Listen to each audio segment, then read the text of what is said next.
Hi everyone, it's Emily from Definite Hearing, and today I want to talk about a very important topic. This is something that so many of us in the little d deaf and hard of hearing community struggle with, but we don't really talk about it or say it out loud, and that is, I'm not deaf enough.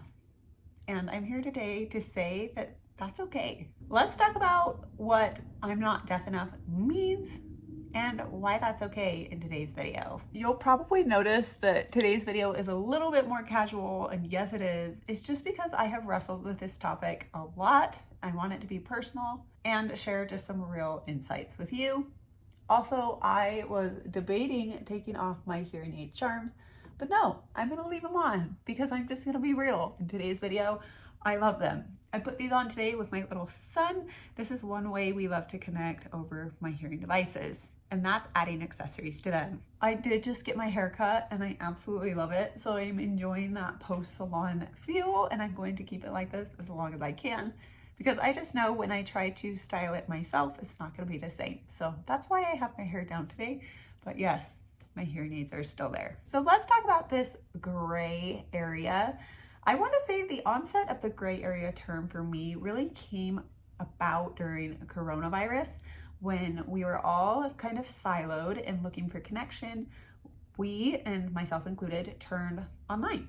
And we realized that there's a lot of people in the hard of hearing community that aren't deaf, as in capital D deaf with a deaf culture, but also aren't completely clinically deaf with a little d. So we identify as this gray area in between hard of hearing, small d deaf. And I have videos explaining why I would identify with deaf or hard of hearing depending on the situation and the scenario.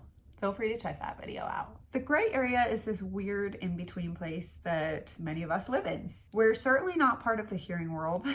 We are people who are hard of hearing, functioning in a hearing world predominantly built by hearing people. We miss things in conversations, captions are beneficial, or sometimes we just feel exhausted trying to keep up. There's actually a term for this, and that's called hearing fatigue. It's a very real thing, just a side note. But we also are not a part of the deaf culture, deaf as in capital D. The reason for this is because I personally do not sign fluently. I use my hearing devices and love them, and I wasn't born into a deaf family with that rich culture.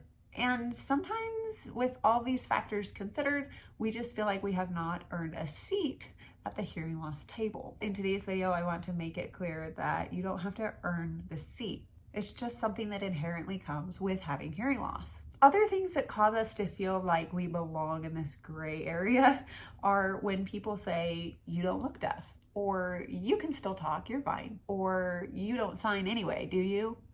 It's these statements that people are trying to be nice, but in it they minimize our hearing loss, and therefore sometimes it can be unintentionally, indirectly hurtful and just make us feel out of place. So newsflash, there is no one way to be deaf. In fact, hearing loss is so diverse.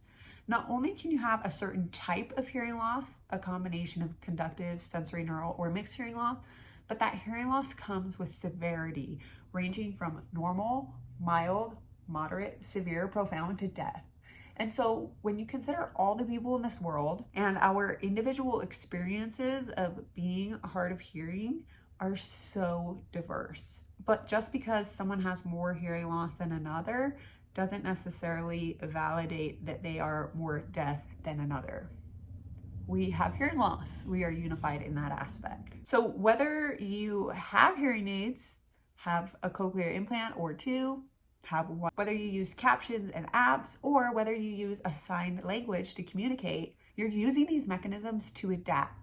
But regardless of your interaction with hearing loss, whether you love it or hate it, have it figured out or don't, or regardless of how you navigate it, you have hearing loss.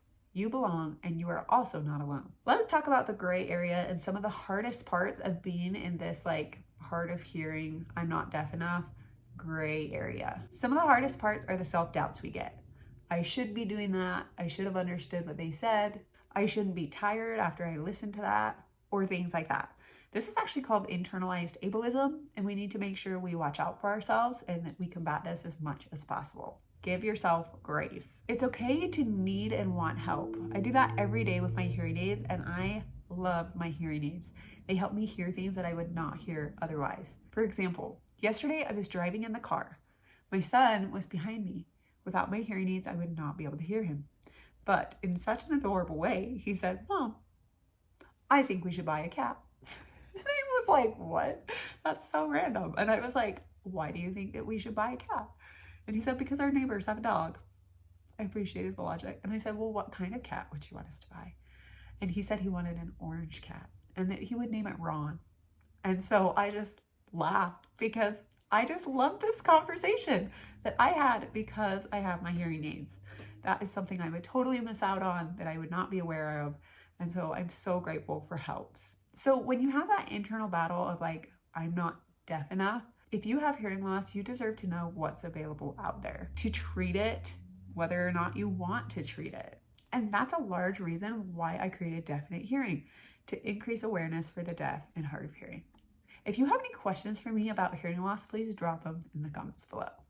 It's okay to use accommodations. It's okay to take up the space with the FM sound system at the front of the classroom or whatever that looks like. You don't have to be deaf enough for someone else's checklist. You just need to be you and use the accommodations that help you function in the least stressful way possible. There's power in understanding hearing.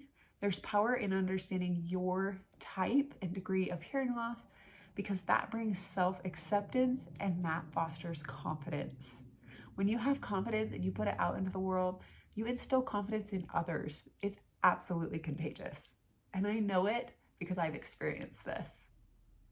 And I want to encourage you to experience this as well. So if you've ever felt like you're not deaf enough, here's your reminder that your experience matters. Your experience is as individual as you, and I encourage you to share your story.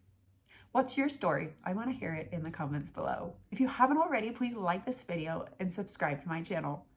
Also, if you haven't, please share this video with a deaf or hard of hearing friend and or Facebook page or group or things like that. As you share this video, you validate others' experiences and encourage them to share their stories. We learn from each other, we find similarities and differences, and through our uniqueness, we create this beauty in the world that frankly, we need more of. So thank you for sharing. Stay strong, stay amazing. And remember, if you feel like you're not deaf enough, your experience matters. Have a great day. Bye.